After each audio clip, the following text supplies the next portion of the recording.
Hello, everyone. Welcome to the Daily Grind. My name is Kelly Johnson, your fun and friendly host. We are on episode 8 of season 2, the very best one yet. Support for this Daily Grind episode comes from Blake Seed Base, made with seeds and fruit and free from common allergens. Blake Seed Base makes snack bars everyone can enjoy. They're insanely delicious and great fuel for your daily grind, so you can #seed your passion. Learn more at blakeseedbase.com/daily20. If you're a new daily grinder, listen to our pod, or have been grinding with us since season 1, feel free to check out our journey so far and share your feedback with us. Get us on the map, help us grow, share this episode with a friend, and tag them on social. And give us a rating and quick review on Apple. Virtual high five to you in advance. Just before we go live with our special guest of the day, here's our fast facts. So the female player who currently has the most medals wins in the Olympics is Venus Williams for the sport of tennis. She has 5 medals in total, 4 gold and 1 silver. Her last medal was the silver in the mixed doubles in the 2016 Rio Olympics. So there's your fun fact of the day.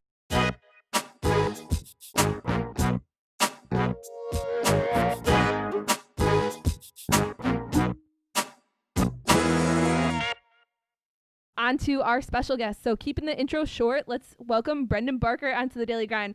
Brendan is a sales engineer, avid tennis player, and University of Wisconsin-Madison alum. Go Badgers! He lives and works in the Chicago area. So welcome, Brendan. Thanks for having me. It's a pleasure to be on, and I look forward to talking to you. Yeah, me too, Brendan. I'm excited to have you on the Daily Grind, and I'm excited to have you share your story with our listeners out there and motivate them along the way through this interview. So I guess first and foremost, can you introduce yourself with our listeners, who you are, where you're from, and what you do? Absolutely. So good to be on, and my name is Brendan, as Kelly kindly introduced. From Milwaukee, Wisconsin, same town you are from as well, a little farther east though. I currently work in the private sector. I'm a sales engineer, and usually those two words don't go together, but in this case they do. What I do is I sell commercial HVAC equipment to contractors, and I work with engineers to design projects that the contractors install. So it's sort of a two-pronged approach to sales, which I really enjoy. I work at a company called Windy City Representatives. It's out of Oak Brook, which is just a suburb of Chicago. But much of our work is in this proper city of Chicago and sort of the northeast corner of Illinois. So really enjoy it, and it takes a lot of time, but I love the grind. One of the reasons why I'm on this podcast, I suppose. It's great. So some of my passions are tennis. Kelly, you and I play a lot of tennis, so that's always fun. Golf, of course, as well. And then in the winter, I like to ski. So, really well said. Yeah, Brendan is a true daily grinder out there in the world. You listeners tuning in today's episode. So yeah, Brendan, you mentioned your job a little bit. So how'd you become interested in engineering, and what led you to study, I believe, mechanical engineering? Yeah. So some people say they have a burning desire to do something in life, or they're born one of my roommates in college, he was born to be a weatherman. Like he knew right out of the womb, I'm going to be a weatherman. Like go ahead, you pursue that, and guess what he's doing now? He's in Minneapolis, and he's a weatherman. He's doing great. So that's cool. But for me, it was a little bit different, a different story. I started off, like most young boys, wanting to, be a professional athlete or, play sports for a living. But then I quickly realized how much time and devotion and risk that was involved with that. So it didn't pan out. But, from there, I went to school, worked really hard, blessed to be, pretty, I guess, intelligent from my parents' side as well. So those two things combined, got me through school pretty well. So then by the time I got to high school, I already figured out I was pretty good with math, physics, and science. And the job market, is sort of demanding, engineers at the time. It was good job security, and it was good pay right out of college. So I figured, what can go wrong? I like the field, and there's a lot of jobs available. So that's a good place to start. I can always, I guess change it as I go along if I don't like it. So that's that's kind of how I got started. And a few things that kind of got my interest on my way there were being in Boy Scouts. If you're a guy or girl, I recommend Boy Scouts or Girl Scouts. I think it's just Scouts now, but whatever. I recommend doing that. It's very hands on. It makes you think a lot. And then I actually was through that. I went to Madison for a weekend, and Madison has a nuclear reactor, so we got to go tour a nuclear reactor, which was like mind blowing. It was so cool, right on campus. And then the last thing, which really kind of kept my interest going, was just making buildings. So like I had a puzzle set, and I would collect different puzzles of like the world's monuments. So I have like the Vatican, I have the White House, I have the Empire State Building, the Sears Tower, Notre Dame, and I would make all these puzzles. So I kind of figured out from that I really like doing that stuff. So really interesting background too. You mentioned a lot of key takeaways from a young age that has built your interest in engineering and what you do today, obviously on your daily grind. You mentioned the Scouts, or again, I don't know what the official title is either, but for our younger audience out there, it's really important to be a part of like a student organization or a club or something that of interest to help build Right. different skills to better yourself once you get out into the real world, as you call it. But yeah, that's really cool. And then I didn't even know that we had a nuclear reactor in Madison. Nuclear hasn't melted down. So that's great. And there's another fun fact for today's episode. But yeah, Brendan, I guess with your whole experience that you've had so far, what advice do you have for our younger listeners out there trying to make similar decisions to becoming an engineer? Best way to enter the industry.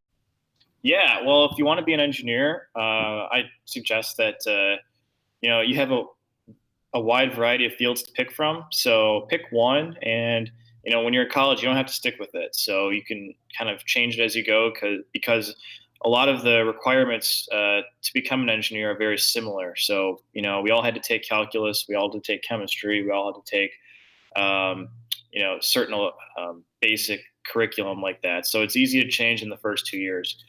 So for me, I actually picked geological to start with, then I switched to civil, and then I switched to mechanical. So don't worry if you don't know which one you want to do off the bat.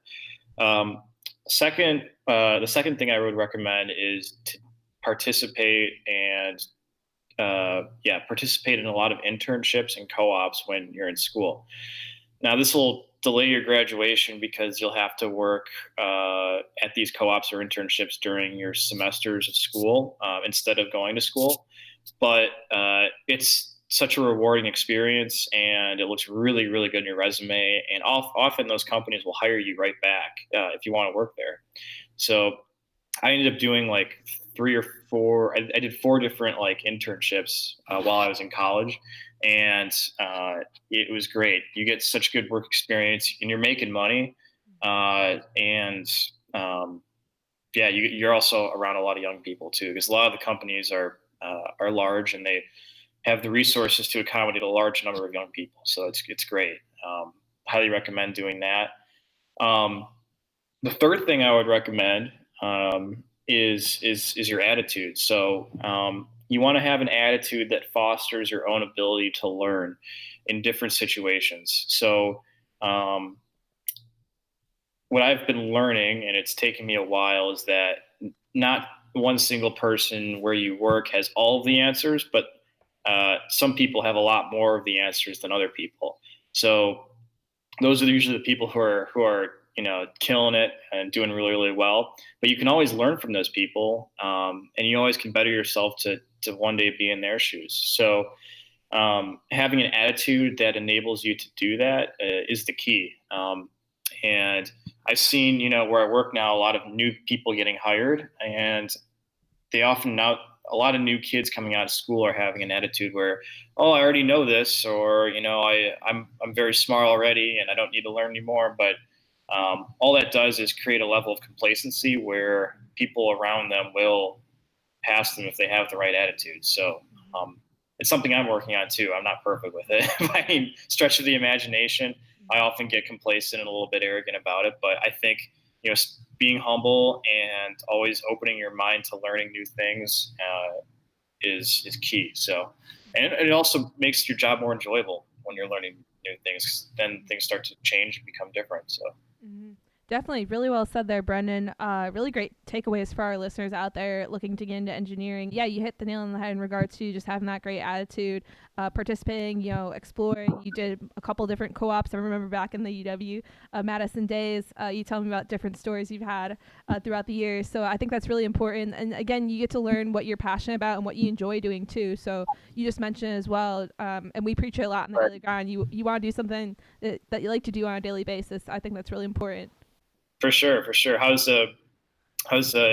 were in business, so it's a little bit of a different feel, but it's sort of a similar, approach, I think, with the attitude thing. Yeah, definitely. I think a lot of similarities across industries as well. So, me with the business background, being in the business school, participating in a lot of different events, or just or talking to people when they had alumni come to campus and asking a lot of questions, like you mentioned. I think I did one internship. I had a lot of different part-time positions during in UW Madison, and then having that mindset of being open to learning, asking questions. So I think that's really key. Really well said. Right. Mm-hmm. So yeah. Thank you. I remember in college you were like one of the hardest working people I remember knowing. Yeah. I think we were in the same calc class. I think you sat behind me in Gregorio's class, right? Gregorio, oh man. I wonder if he still teaches there. We'll have to look it up. After the episode. But calculus, that was a tough class. You got to push through and stay focused and have that, positive mindset and being open to ask questions. I know in different classes throughout undergrad, I didn't know everything, so I went to the office hours of the professor, or went to the TA, or open workshops, like talk to people that or people in the grade above you or a few years older than you, and just soak in as much information as possible. Right. So speaking of learning new skills, and I guess just talking more shifting from education to the more sports realm. You mentioned the introduction, you tennis player and a golfer. So I guess, if you can break us down for our listeners, how did you become interested in tennis? Yeah. So Brendan even mentioned too, or we were talking offer, play tennis a lot, obviously. So just kind of wondered how you became interested in that sport, and then also golf too. It's a great question. It was tennis started off through my grandmother. I was a baseball player for a while, and that fell out of favor because the parents kept making the team so political. Like, oh, I want my son to play. I want him to play this position. I want his. And my parents hated that, and I hated it, frankly, too. So I quit, and I started playing tennis. My grandmother really encouraged it because she was a member at a club in Racine, Wisconsin. So I actually would go down there, and on Saturdays I would take lessons with a group, and I loved it. I mean, from the start, I would do that, and then summers I would do the Nicolet. It was called at the time the Kappa Heim Tennis Academy, which was awesome. They had they had Tim Kappa, who was the coach of Nicolet Tennis, and then they had Heim, who was their assistant coach, and they had another lady, Erin Felber, who was a very good coach as well. And they're still all affiliated with Nicolet, which is to this day, which is really cool. So they were great coaches, and I learned a lot from them too. So I did that from about, I want to say, 6th grade through 8th grade. And then by the time I got to be a freshman in high school, I was good enough to make JV. And then I did JV freshman year, and then sophomore, junior, and senior year, I kept improving, and I was varsity those 3 years. And then senior year, I made state, so it was it was a nice little upward trend, and it was so much fun. I love playing it to this day. Although I have a bad shoulder right now, so I can't really serve. But it's I guess we're all getting older, right? That's interesting. I remember playing at Nicolet courts too. It wasn't in our conference, but like outer conference matches. But I think I remember too, past summers we hit a few times at Nicolet. I think, back in Wisconsin. If I can Okay. recall. Yeah. Yeah. That's really cool. As you continue forward, you played on the UW Madison club tennis team with myself too. Yeah. Badgers dominated a lot at a lot of the tournaments. Just saying. Yes, we did. I miss it. I miss it. I really do miss the team atmosphere. You know? It was a lot of fun. Yeah. Another good advice for our younger listeners in college, just, be involved in different club sports if you don't already play on a varsity sport, or even intramurals too. Ways to stay active, keep you physically healthy and mentally healthy too, and socially too. You get to meet a lot of different people on the teams and stay in touch with them even post-college, which is great. Still play tennis today, so it's a lifelong sport, but we're wishing you best of luck on behalf of the Daily Grind with your shoulder injury.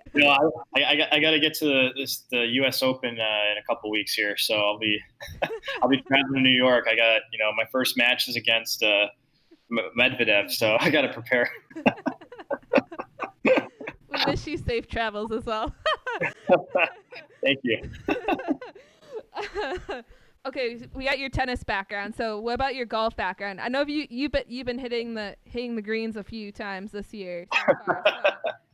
That's a great segue into it. It's well said. Yeah, I have been playing quite a bit of golf, especially with the coronavirus going on. So, golf is a great sport to get outside and do. But I've been playing golf. I said earlier, I was never born knowing what I want to do, but I think I was born partially to enjoy golf and to really, be pretty good at it. So I'm lucky enough to do that. I've been playing probably since I was 5 or 6 years old. As long as I can remember, I would have these plastic clubs in my parents' backyard, and I would just be whacking golf balls all the time and running back and forth with the club up in the air. And it was, I don't know, it was a lot of fun. And yeah, my parents would get me into the First Tee program, which is really cool. So it's a program for little kids to learn the game of golf and to learn etiquette in golf and how golf sort of relates to life as well as a sport, which I think is super important.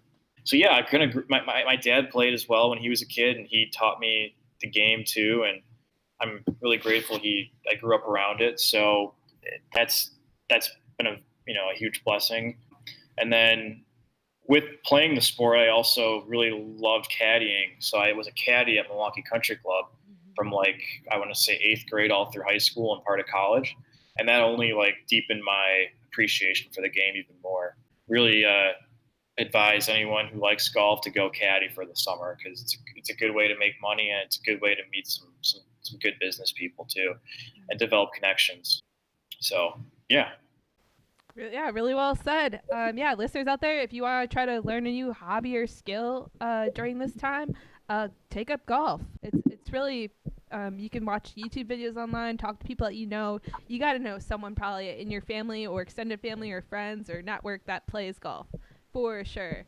It's for sure. Yeah, for sure. Global sport. Same thing with tennis. Yeah, speaking I guess sports, in your transition to Chicago, what advice do you have for our listeners, moving to a new city or taking a new job and sticking with that passion for sports? Yeah, so golf with business is great because it goes hand in hand with what I do. A lot of times I'll be going out and playing golf with our customers. So that's that's perfect. So if you really do like golf and you're in business, it's great. Tennis is a little different. It's harder to take customers out and go play a one-on-one tennis match with them, but it's not as social, I would say. But have something physical to do on the outside of work, because if you don't, you'll go crazy. You'll get out of shape really quickly, and you need oxygen in your brain to refresh your mind and to be able to think clearly. So I think any athletics or working out even, or just running or doing, and Kelly, you're a huge runner, so for you, that's part of it too. Yeah, and anything to stay active is really useful when you're working a stressful job. Definitely, really well said. I use physical activity sports as a stress reliever myself as well. So yeah, tennis and golf, business. You make relationships with people and you stay friends with them, or have them as your customer or vice versa. Again, being outside during this time as well, I think is really important. Again, going back to that, maintaining a really healthy lifestyle. You don't have to play golf or tennis every single day, but put it in the mix. Try something new if you haven't been on the court or course lately. So, yeah, just put it in play. Put the ball in play and see what happens. Yeah. Get inspiration by watching some of those tennis or golf movies out there. There's been a ton over the years. So. Yes. Mm-hmm. Absolutely.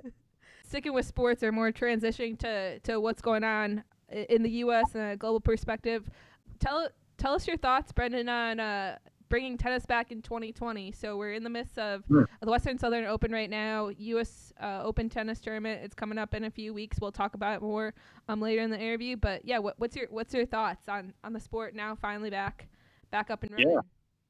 So is the Western Southern or the Cincinnati tournament, has that started up yet? Yes. So I think we're in the second week of the Western Southern Open right now. It's kind of a unique experience too. I don't know if we mentioned on the pod already, but it's usually hosted in Cincinnati, Ohio, but this year with COVID, they pushed it to just New York City. They're hosting at the same U.S. Open grounds as the Grand Slam tournament. So it's kind of unique. I've heard a few people too that used to have tickets for the Western Southern Open. They actually had them either refunded or you can defer it to next year since they don't allow fans at the stands, unfortunately, for tennis, or at least for the Grand Slam in that tournament. I know the World Team Tennis had a few people you could purchase tickets for to watch, which was interesting. Right. Yeah. But yeah, I mean, well, it's good to see tennis like slowly coming back. It's certainly better than no tennis. That's for sure. Tennis as a game is already pretty socially distant. You don't need to be close to anybody to play it. Yeah, it's a good sport to be going on right now.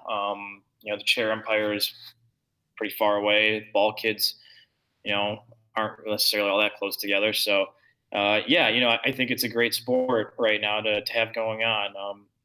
So, yeah, I mean, as far as fans and attendance goes, I mean, I wish there would be, maybe a crowd limit. Maybe have stadiums partially filled up and have, marked seats that are 6 feet apart or something like that. So some people could go watch. That'd be kind of cool. But I guess, it's decision makers are doing what they think is right. So we just have to appreciate that we have the sport and we're watching it on, TV and cheering on our favorite players.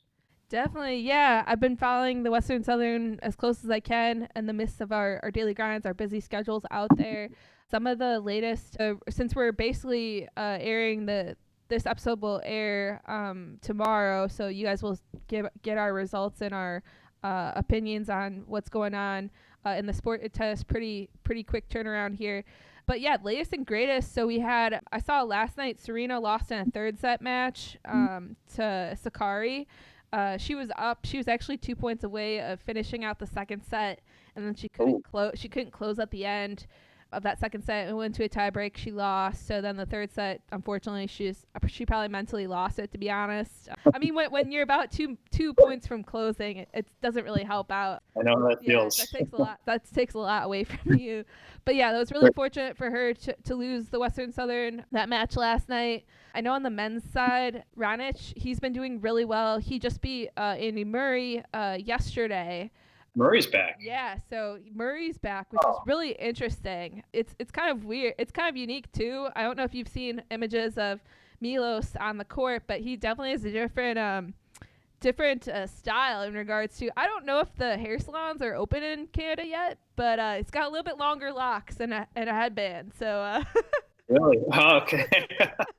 I have not watched tennis actually as of late. After this podcast, I think I'm going to go turn on. I get tennis channel, so I'm going to go turn it on and see if I can find it. Find a couple of highlights online. Listen to this podcast. Obviously, Djokovic has been doing pretty good.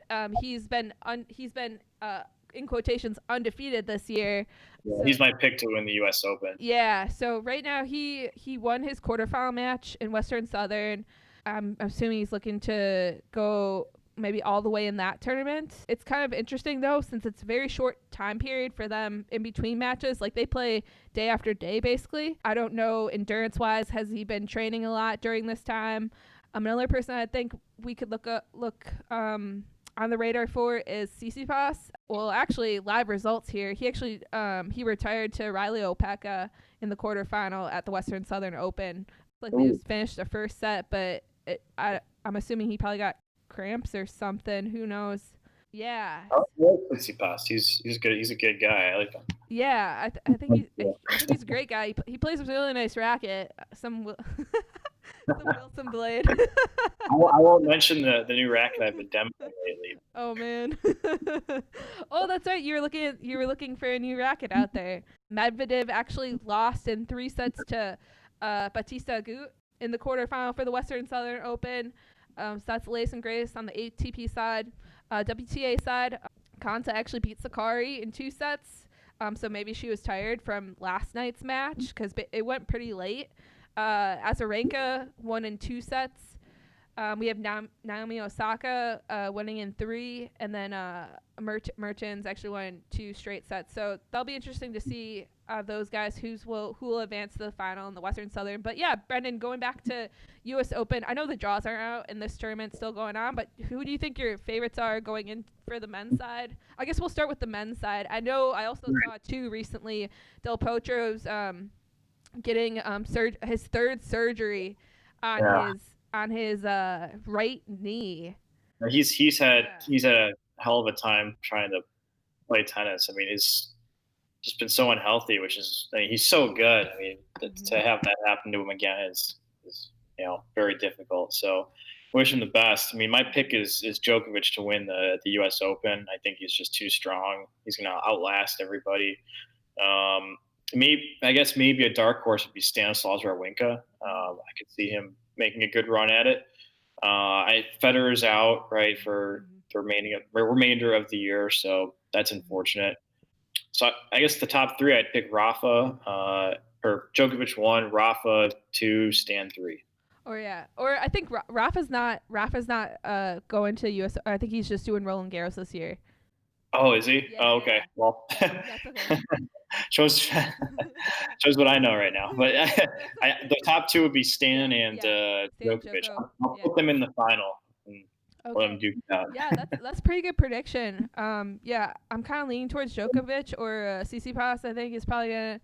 And Dominic Thiem is in the mix as well. He's always dangerous. Yeah. Yeah, he's always dangerous. So we'll see once the draws come out.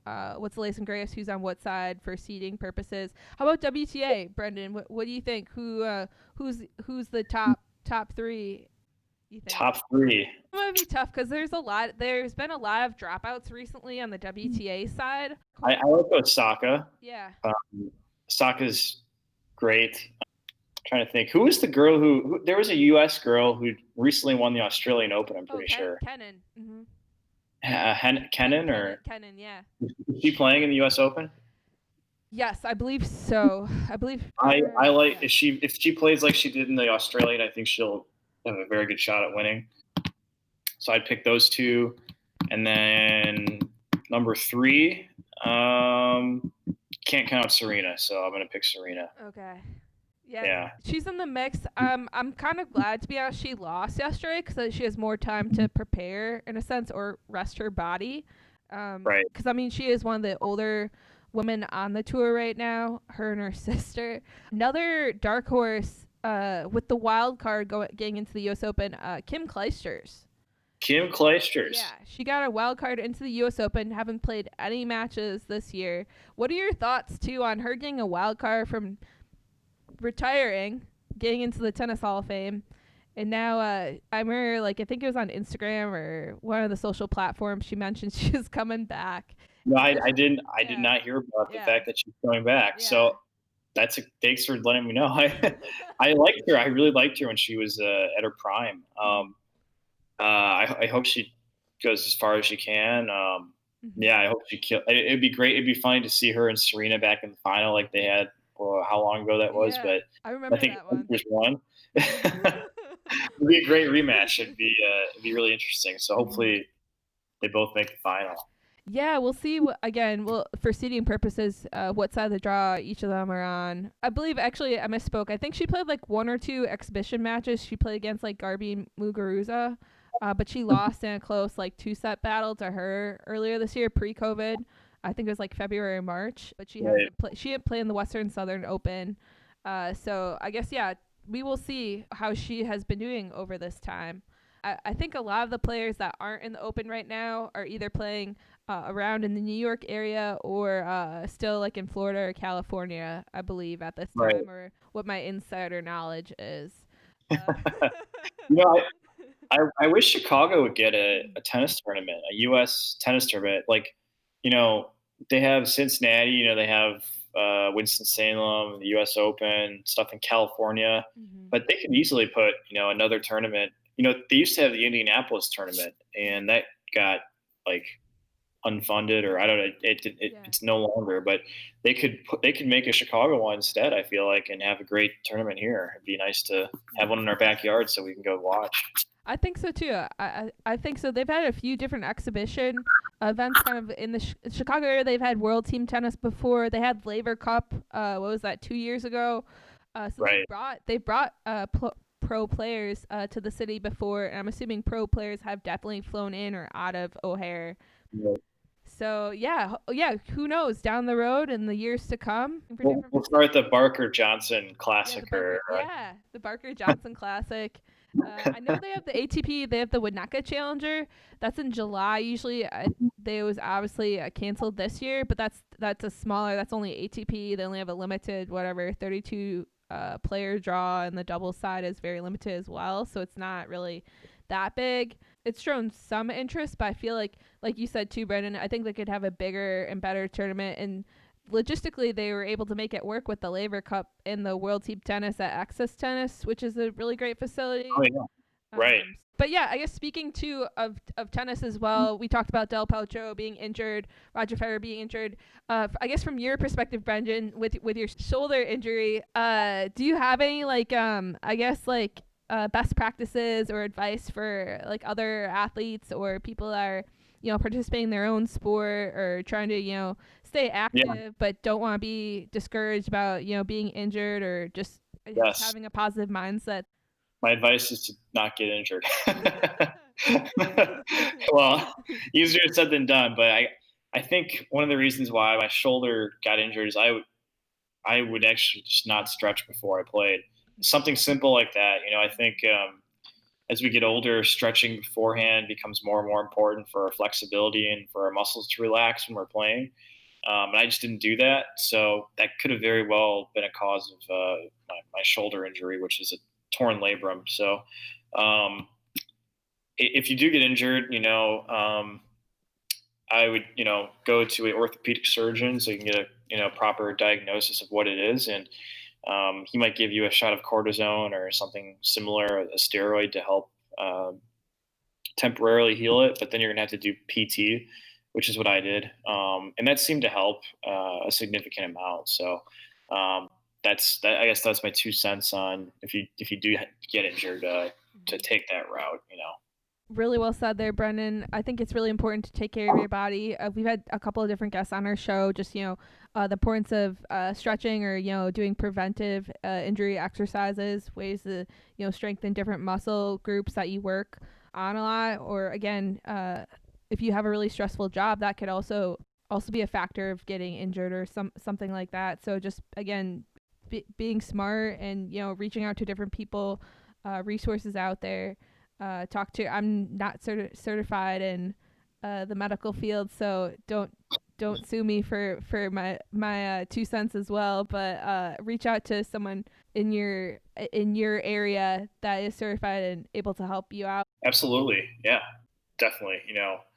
My mother's a nurse, so she's in the medical field. But yeah, if you don't have anyone in the medical field, especially, you should definitely if something doesn't feel right, go to the doctor and have it checked out.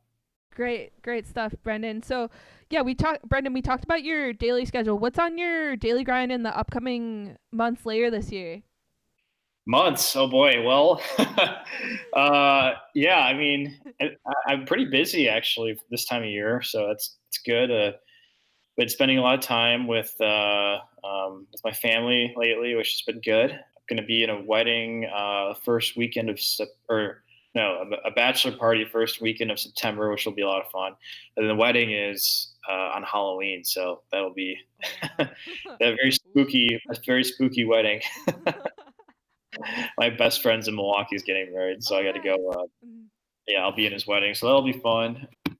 And yeah, because of the coronavirus, business has been a little bit slower than normal lately. So one of my big grinds is finding new ways to drum up business with our customers. So that involves a lot more following up on projects and doing what I can get answers from our clients and to not be pushy, but also not take no for an answer. So it's also a time where you have to be really careful about what you say. Customers I deal with are getting more and more opportunistic because their business has slowed down as well. So what they're looking to do is, use anything, that you might have, screwed up or slightly messed up on to make money from you. So you got to be very careful about that. So we're also trying to be even more tactful in this time about what we communicate. So, but yeah, it's hopefully the economy kicks into gear sooner rather than later. We all can get fully back to work and back in business. Best is yet to come. Yep, I'm hoping for everyone to stay safe, stay healthy. Obviously, exciting.